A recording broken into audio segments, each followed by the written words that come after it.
Okay, so the title of what the lecture is that we're going to have a look, that we're going to be going through, is what motivated US policy after 1945. What motivated US policy after 1945? Now, I feel a bit weird sat with a sea of Chromebooks there, so I'm going to just move around over here so I can at least see you all a little bit better. Okay, now you will recognize elements of what we're going to go through, but I think it's fair to say that US policy we can look at as going across three quite distinct phases. We've got the phase of US policy, which is where we started, 1890, through to the First World War, which is ultimately the United States is involving itself increasingly in international affairs, but the prime focus is economics. The prime focus is making money. Okay. Following the First World War, up to the Second World War, let me tell you the background. Following up to the Second World War, we have the United States, which is kind of fluctuating with its policy. It doesn't engage initially with the rest of the world. It tries to reduce its involvement with global international relations. But as we've talked about in the last couple of lessons, they don't really, almost by intention, I guess, they don't actually get involved. They want to stay out of it, but they can't. So then we come to what happens after the Second World War. And a really important point to consider and to have in your mind when it comes to the motivations behind US policy is the fact that the Second World War happens.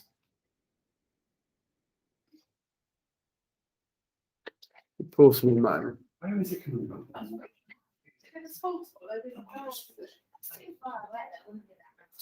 Connor, would you mind opening the top windows? And guys, if you don't mind, obviously if you're not comfortable with it, I can battle with it. But if you don't mind closing the bottom window, you've still got some free draft and that should help. So sorry about that. It's not, honestly, the noise, it makes me not be able to think very well, which is a problem at the best of times. Okay, so we've got these three phases, if you like, of what they're going through. We've got the phase of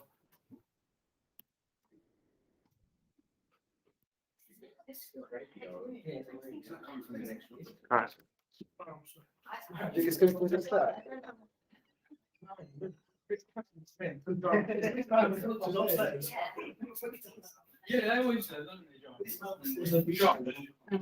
Yeah, they always take this somewhere, don't they? Yeah.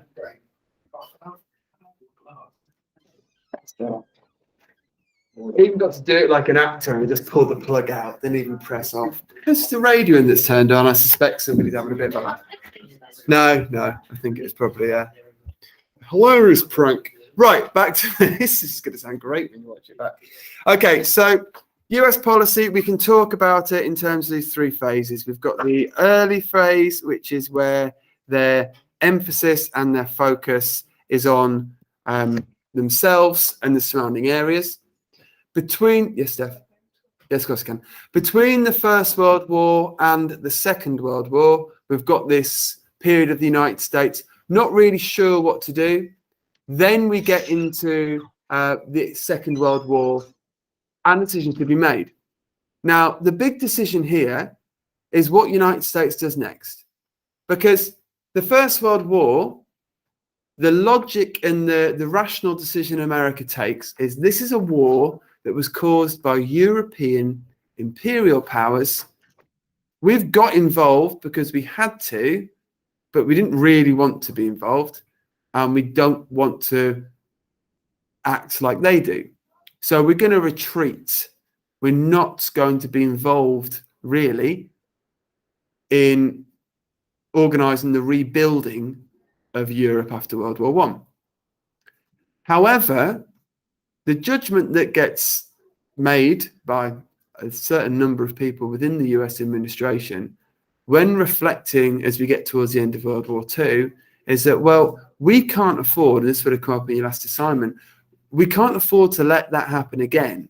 If we just leave the what happens next part to chance, there'll be a World War III. And that logic is sound.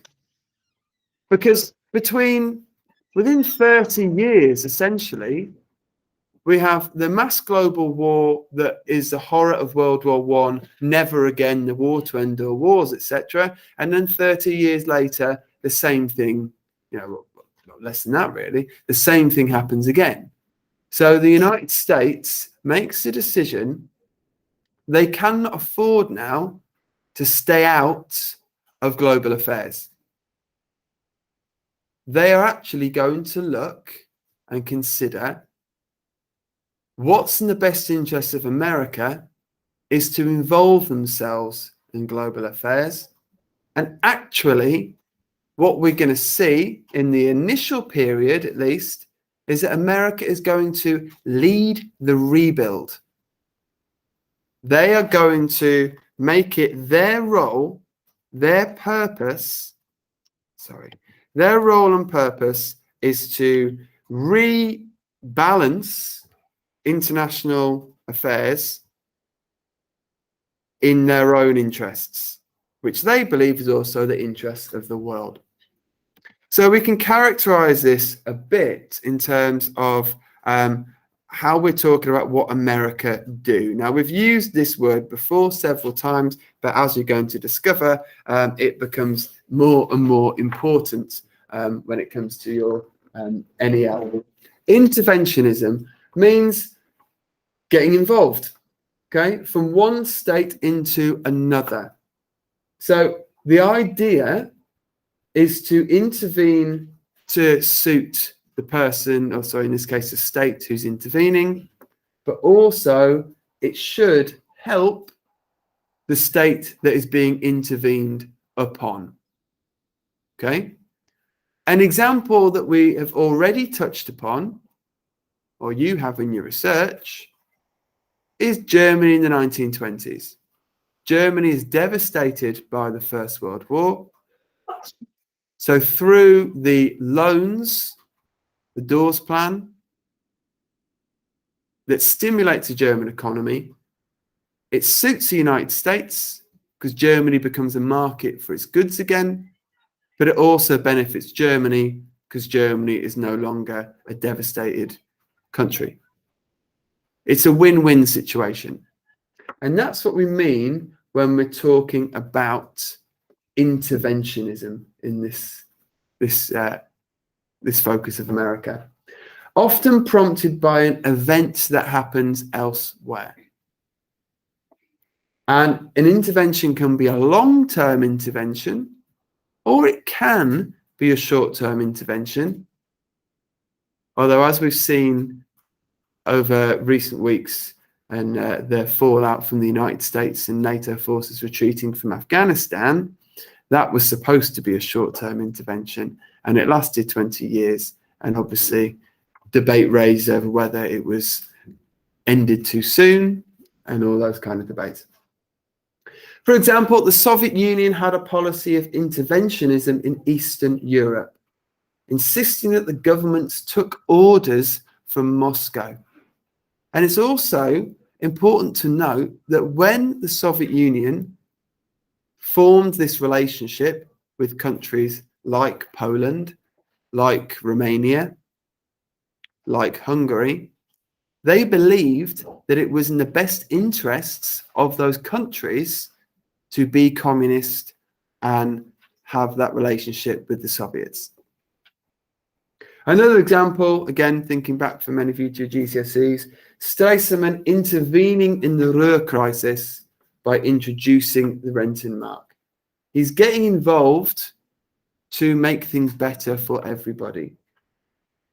Non-examples, appeasement, where Britain and France let Hitler take over countries in the belief he would stop without force. That was choosing not to intervene.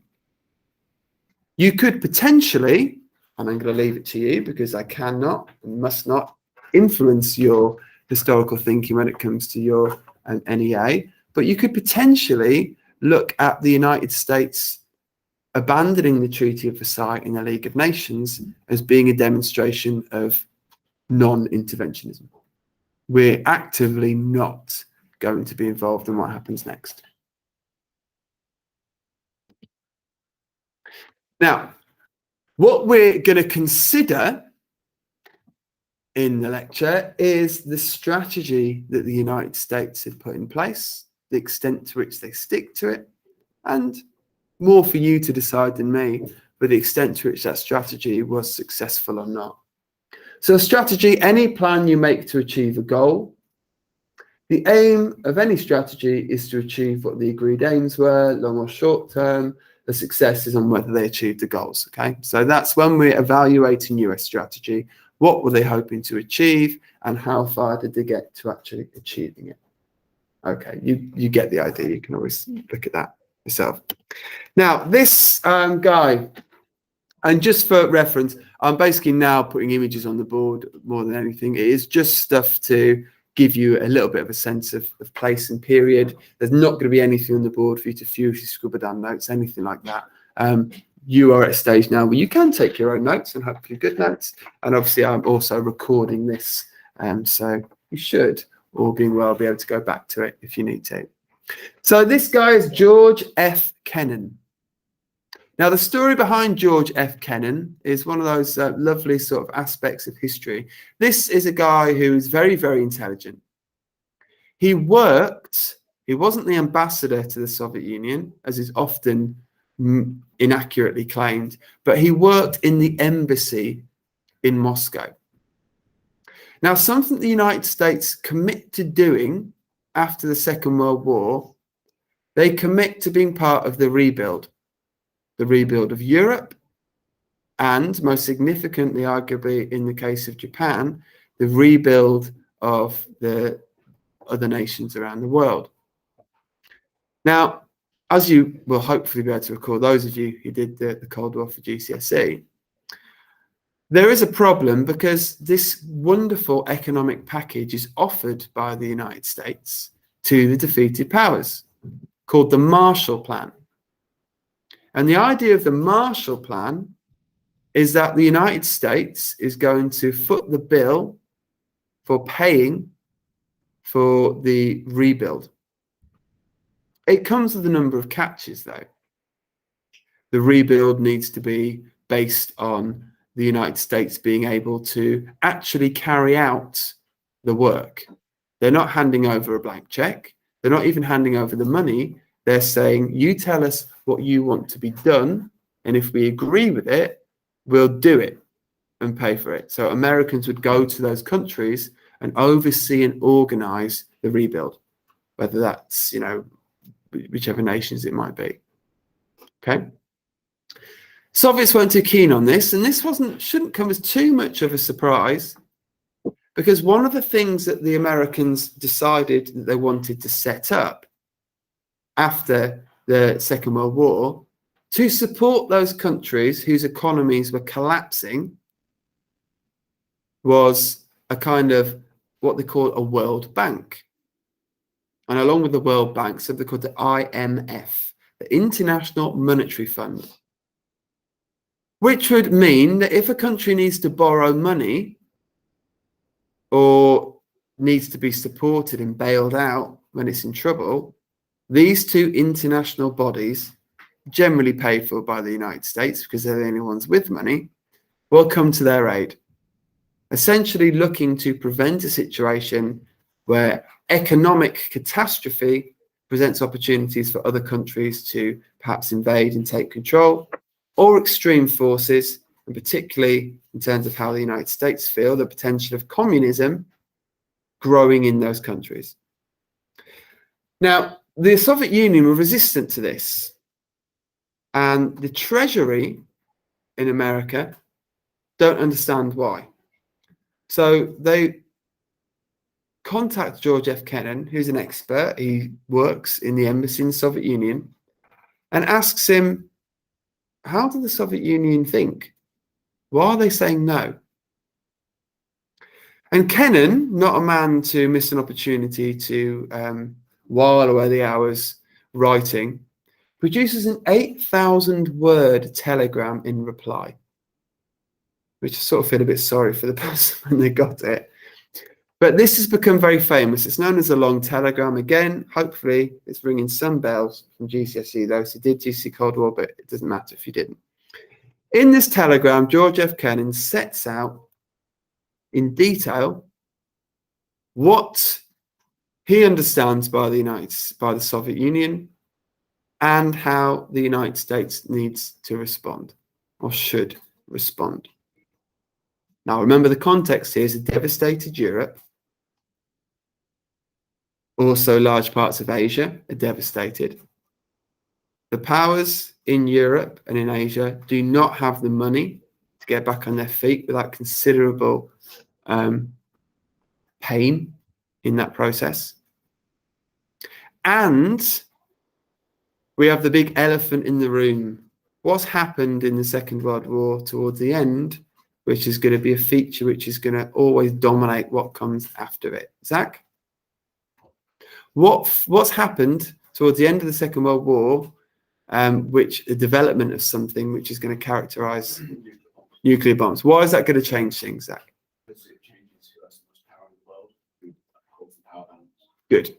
Now, to use the technical international relations term, effectively in 1945 through to 1949, you could argue that you've got a unipolar world, which means basically America are in charge because they have the capacity to use atomic force, and the other countries do not. Russia won't have atomic capability until 1949. So the United States has to decide how to use this power.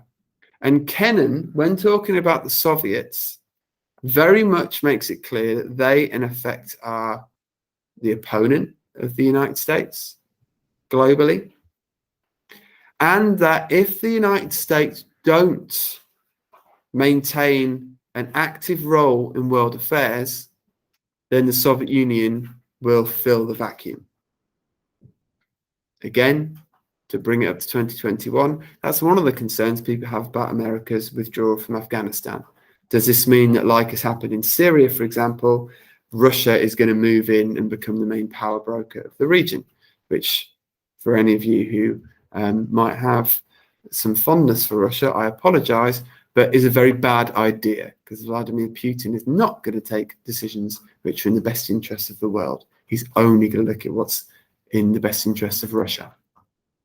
Now, in this telegram, Kennan includes things like the Soviets only understand the language of fear, the language of power. You have to make them afraid. He makes it clear that negotiation with the Soviets, they see as weakness. He says that the Soviet Union will involve themselves in world organizations, but only if the Soviet Union believe that they can manipulate them and exploit the opportunity. Okay? Now, this sounds very negative, but what this ultimately leads to is what some of you might argue, when you've finished all your research, characterizes American foreign policy towards the Soviet Union throughout the whole period, called containment. Others argue that containment is a short-lived policy and later gets replaced. But containment literally means don't let the Soviets grow. Don't let their influence and their power expand further than it already is. Okay? Now, one of the actions which leads the United States to almost what we might say double down on this is the Berlin blockade. Now, the Berlin blockade could be seen, I mean, you can argue there's lots of potential turning points in US policy.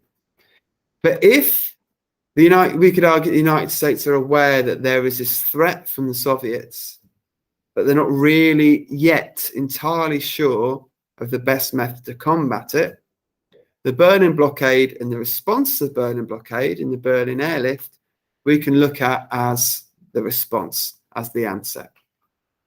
Because when, and I'm not going to go through the full intimate detail of all of these key events that we're going to talk about, but essentially when the Soviets decide that due to their unhappiness with America and Britain and France, is what they see as collusion is ganging up on them by creating what in effect later becomes West Germany, they're going to block off any routes into West Berlin. It's an attempt to starve West Berliners and force the Allies to leave the part of the city that they're now occupying. It's a real statement of we are in control here. And what follows is an incredibly successful, both actually successful and also hugely successful in terms of propaganda and the global reputation of the Western powers, is that the West managed to counter this with an airlift. The airlift involves incredible cooperation, chiefly between the United States and Britain, with Britain's air bases being used for Americans to fly their supplies into West Berlin. And Stalin gives up the blockade, and although he won't admit it, it was a complete disaster for the Soviet Union. What it wasn't a disaster for, though, was for the Western powers. Because what the Berlin blockade and subsequent airlift tells us, or indicates to us, is ultimately the Western powers can work together in peacetime in the way that they work together in wartime. There had already existed a concern in Western Europe that America was going to abandon them. There was agreement made between France and Britain, for example, called the Western Defence Security Union, which was a plan for we're going to stick together in the future, like, forming an alliance.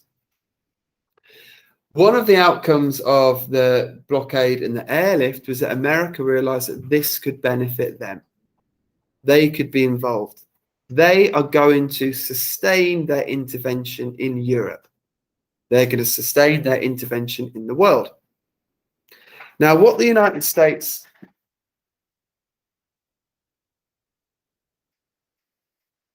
wants to avoid is doing absolutely everything itself, even if, make no bones about it, they have to at first because the rest of the countries aren't in a fit state to do really anything of worth.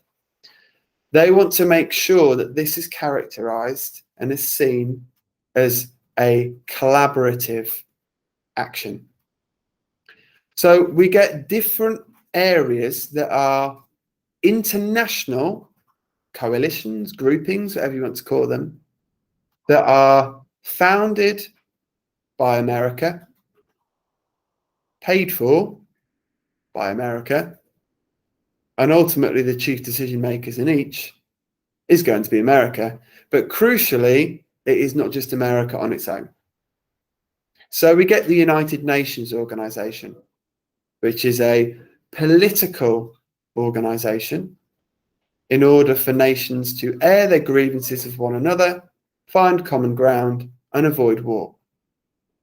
Why would it be in America's national interest to avoid a World War III, Jacob? Because that would mean the US would have to go into another long war. Okay, and why is that a problem for them? Because they're currently sustaining the economies for lots of countries and want to be able to fund another war. Very good. So the economic drain of that circumstance. What else related to economics would be a reason why the United States would want to avoid the world going back into divided camps and ultimately going to war?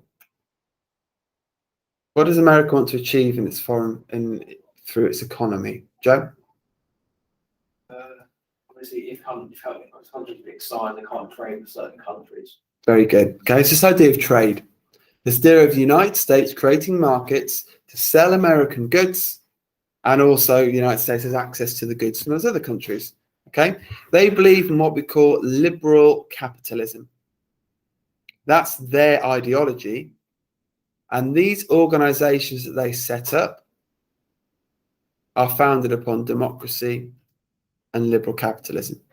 So we get the IMF, we get the World Bank, organizations which are covering political union to an extent, similarities in the political outlooks and how they operate and how they run themselves, economic shared interests, and then we get the third, which is about security. This is NATO, the North Atlantic Treaty Organization, which was created at the behest of the United States with the intention of creating a shared agreement amongst like-minded nations that if one of those nations is attacked, the rest will respond to support them.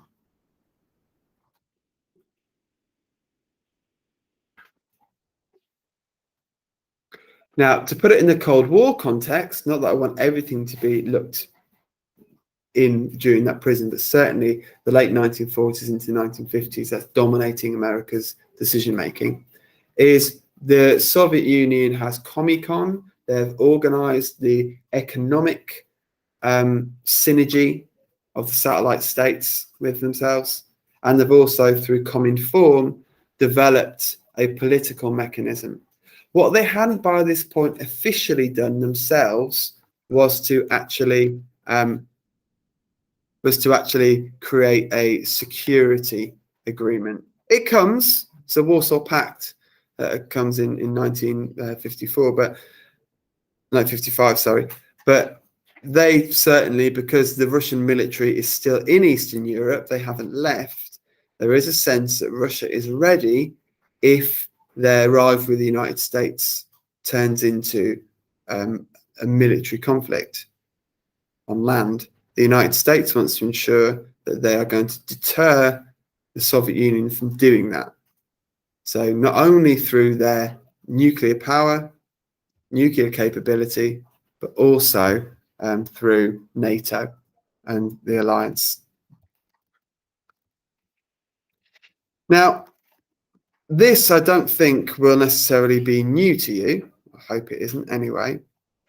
But what often escapes and doesn't even appear, thinking back to GCSE, doesn't even appear on the GCSE syllabus or anything, is what happens in 1947. But I think it's really significant. Remember this date, the 18th of September, 1947.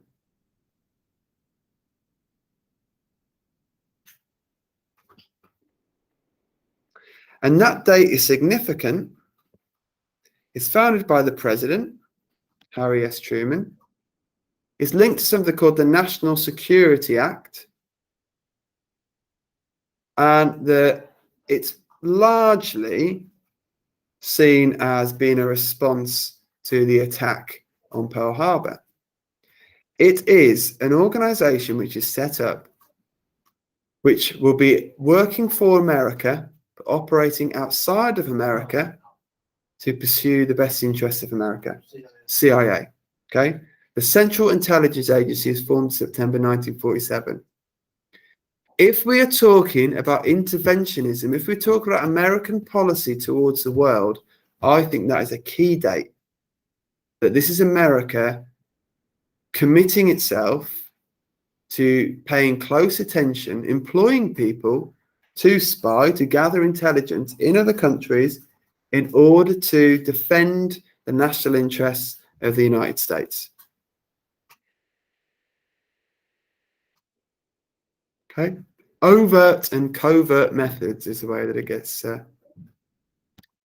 described as by right back in 1944 when these ideas were first starting.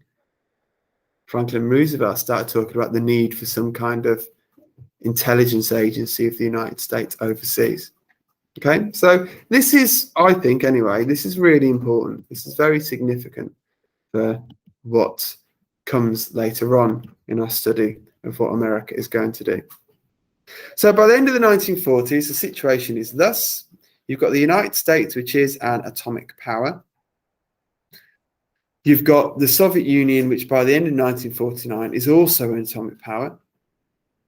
You've also got the movement of the United States, and sorry, the movement of the foreign policy of the United States into new territory. Because so far the United States has acted in Europe and it's acted in Japan.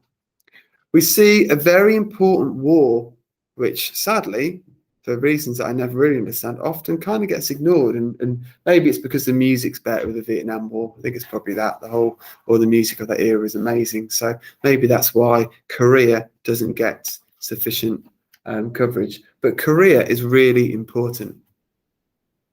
Because Korea, I think, even more so than Vietnam, is a really good demonstration of the context in which America finds itself in. In this case, we're talking about 1950. Korea, or that whole area, was under the control of the French, and it's sometimes the Dutch. European empires were in charge of that area. These European empires have now crumbled. They are no longer able to run the empires that they spent most of the 19th century building. And as a result, you get an influence of other countries to step into that vacuum. The Soviet Union and, crucially, China, who by this stage have become communist. These countries support a move from North Korea, and there wasn't a North Korea at the time, but communists in the north, to attempt to take over the rest of Korea. Now, just to go back one, probably should have put this as a slide, apologies. Just to dwell for a moment on China, because China is very, very important here. The United States, even before the Second World War even began, was involving itself in the battle over the future of China.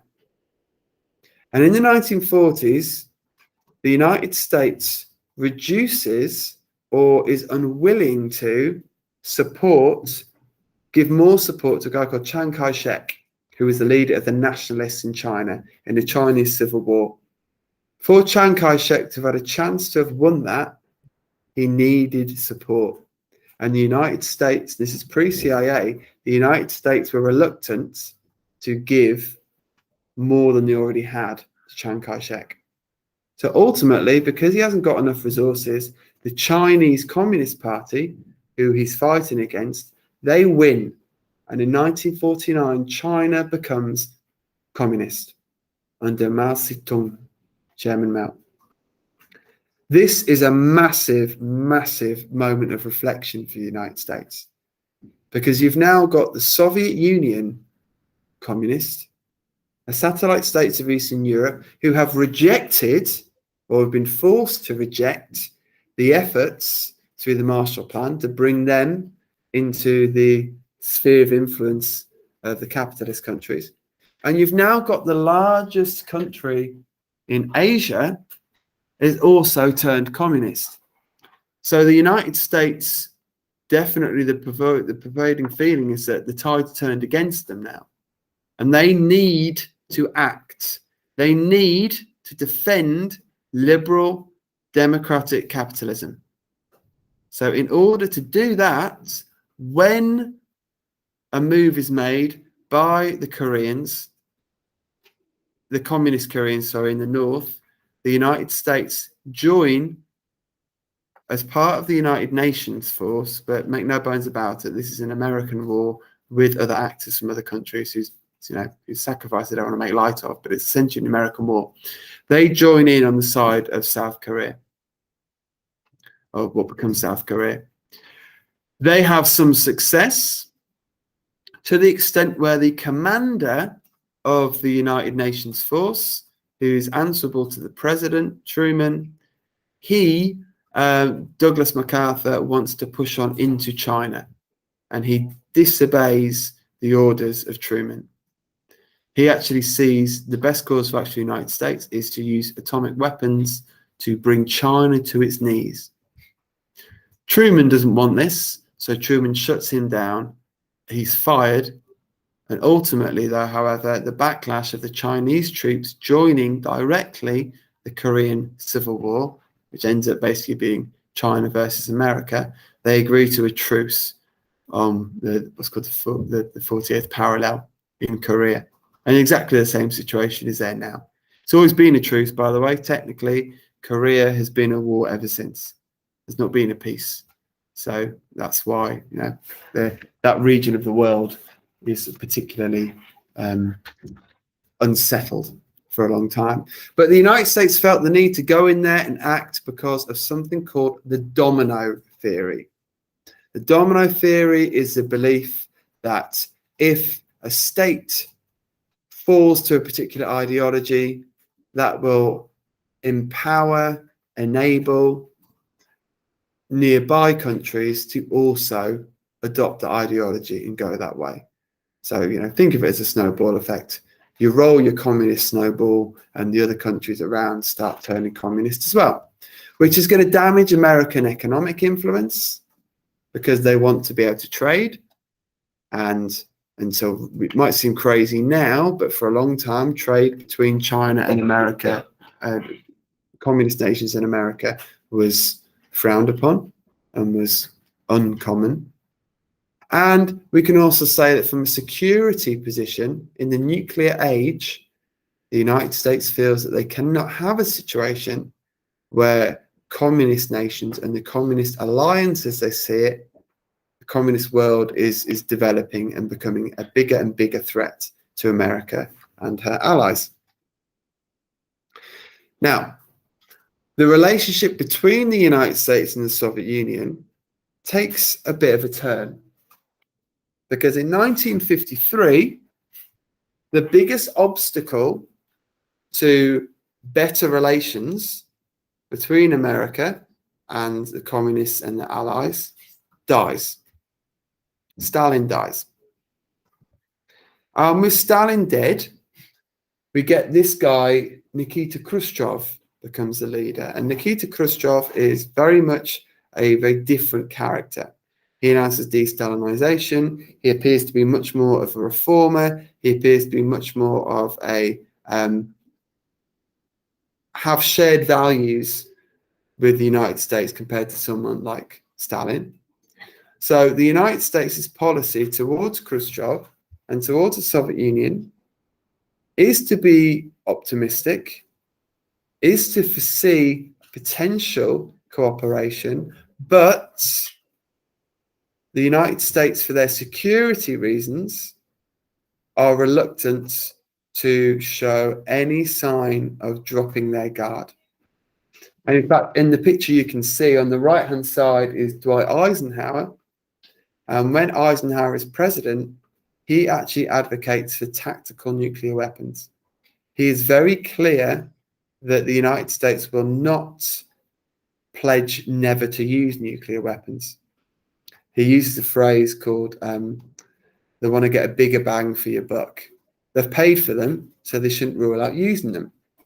Eisenhower also, in what seems like quite a different approach to that, slightly conflicted, he advocates for an open skies policy.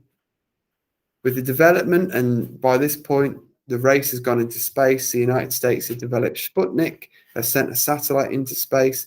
The development of satellite technology renders the espionage aspect and the spying much harder. So Eisenhower says, why don't we make it that you can always check up on our military air bases and we can always check on yours? So the United States does seem to open itself to future cooperation and a more peaceful relationship with the Soviet Union. However, it's fair to say that this peaceful relationship is not one which is going to hold indefinitely, because the Soviet Union is still ideologically opposed to what the United States is standing for. And Kennan, remember, said that where opportunities arise, the Soviet Union will seek to exploit them, ultimately at the cost of the United States. Which brings us to events in Latin America now, and that will be one of your choices when we get to the questions later. In Latin America, we have the Cuban Revolution. An American ally, Batista, is overthrown by an armed insurrection led by Fidel Castro, ably assisted by Che Guevara. And the result of this is the United States now has a power within its sphere of influence which it does not have control over. Again, these problems facing the United States, and I definitely really want this to come across in your thinking and ultimately your writing, they don't really change, because we've already seen with what ends up being the war with Spain in the late 1890s that the United States' sphere of influence and its control over the powers that surround it is something it takes very seriously. So as the United States are concerned that the Cuban Revolution, particularly once the Cuban Revolution is tied to the Soviet Union and communism, that there's going to be a growth of communist-friendly states in Latin America. Now, the US's response to Fidel Castro's usurpation of General Batista, of his taking over of Cuba, is, after initially quite amicable discussions about trade, is to shut it down and cut them off, which does ultimately backfire. It leads to Cuba, particularly when you get the Bay of Pigs, when the United States attempts through the CIA to arm, train, and dispatch a group of emigres, of exiles from Cuba, to go back and retake control, which gets comfortably defeated by Castro and panics Castro into believing that next time they'll be coming with the full US airborne, so we better make sure that we have a deterrent to stop the United States invading Cuba. That deterrent takes the form of an alliance with the Soviet Union. Okay? And this idea of the way to protect yourself from the United States is to ally with the Soviets becomes very attractive. Now, the ultimate crisis that unfolds in Cuba, you'll clearly remember, I would hope anyway, and be familiar with, which is the Cuban Missile Crisis. The Cuban Missile Crisis being a massive security concern, as atomic weapons are now placed adjacent to the United States and capable of getting to the United States. And obviously that poses a huge problem. So one of the reflections that the United States policymakers have, whether those that are involved at the time or later, is that they need to ensure that countries don't get cut off in the way that Cuba had once they challenge America's alliance. So that will come up in a little bit of what we're looking at. But the Cuban Missile Crisis, of course, and that's something that I urge you to look at and read about if you're not familiar with. But ultimately, it is a challenge to America's sphere of influence over the region, and it is a challenge to America's capability to defend itself. Because if those missiles are launched, the United States can't do a thing about them. Now, they can respond through the MAD theory, mutually assured destruction, the balance of power, the idea being that if the Soviet Union attack us, they are effectively on a suicide mission because we can guarantee that we will attack them right back. And this idea of MAD theory, mutually assured destruction, begins to underpin the relationship between the two superpowers. The idea that a direct, no holds barred, nothing off the table war between the two powers is unthinkable because of the damage it would wreak on the world. So there is an argument that the Cuban Missile Crisis does actually make the world a safer place, because it makes America and reiterates America's position again that it has to be active and engage with the world and ensure that it's bringing people on side as much as possible. Now, to zoom back to Europe at least momentarily. We've also got the developments that have happened in Europe, which again can be seen and are treated quite critically in the United States, by which I mean the building of the Berlin Wall. So the attempt for better relations with Khrushchev doesn't seem to have worked. It certainly seems like he's played Kennedy for a fool by, against all expectations, overnight constructs a barrier that prevents the people of East Berlin from traveling to West Berlin. Okay? This then, again, if you're thinking about American policy and what motivates it, this then makes America feel that it needs to be more vocal and more actively seen to be on the side of freedom. So we get this scene, which is in Berlin. This is Kennedy, the Ich bin ein Berliner speech. Okay, very famous, an American president going and declaring to West Berlin and the world that we are at one with you. It is a public commitment declaring that it is the responsibility of the United States to support countries who are facing the challenge of oppressive regimes like communism. So there's a lot to be, when we're looking at things, when before have we seen an American president make a declaration to say that America is committed to protecting those who are facing oppression?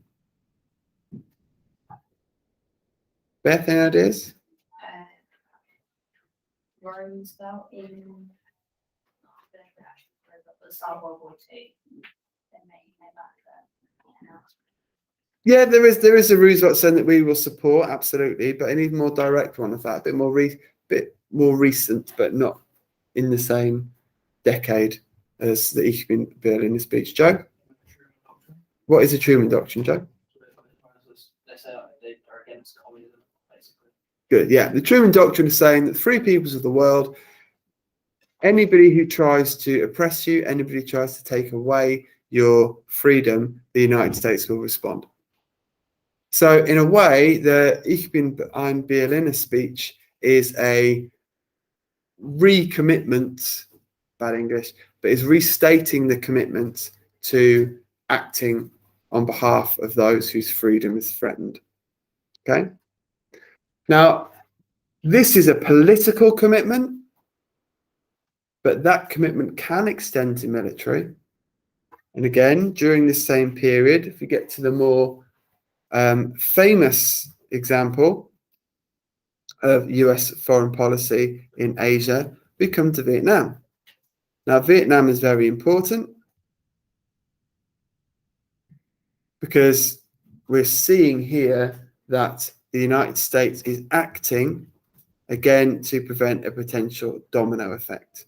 That's what they're looking to achieve, and in doing so, protect American interests in those countries.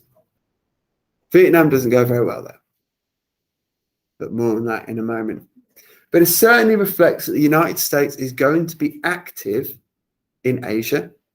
It sees the defense of liberal capitalism and democracy as very much in its interest. Crucially to add, though, and for any of you who have looked into Vietnam, and I know it's usually a very popular subject for people to look into because it is fascinating. The guy who America supports is not much of a Democrat. Okay, the United States, in effect, their involvement in Vietnam is in opposition to communism more than it is as a gesture of support for the approach to government that is seen in South Vietnam. South Vietnam's government is very oppressive, very corrupt, not the model that the United States is looking for. Okay? But it's also worth noting that during this period of the 1960s, we see countries who are reaching out to America to form alliances. In Latin America, to move through the end of the 60s to the 70s, we get Chile, who turns out to be a absolutely ruthless sadistic dictator called Pinochet, General Pinochet, but he is supported by the United States on the basis that he isn't communist. So the United States, in what we'd call the third world, the developing countries of the world, they start supporting actively those nations that are not communist. That's the only real, how best to put it? Yeah, that's the only real proviso for whether America will support you or not. Not necessarily that you are capitalist, but you are opposing communism. Okay? What we're going to come on to in Friday, where I'll leave it there and pick up on Friday, is where this process goes and onto the United States trying to engage on a more positive footing with other nations under what becomes known as detente. Okay, but I'm going to pause there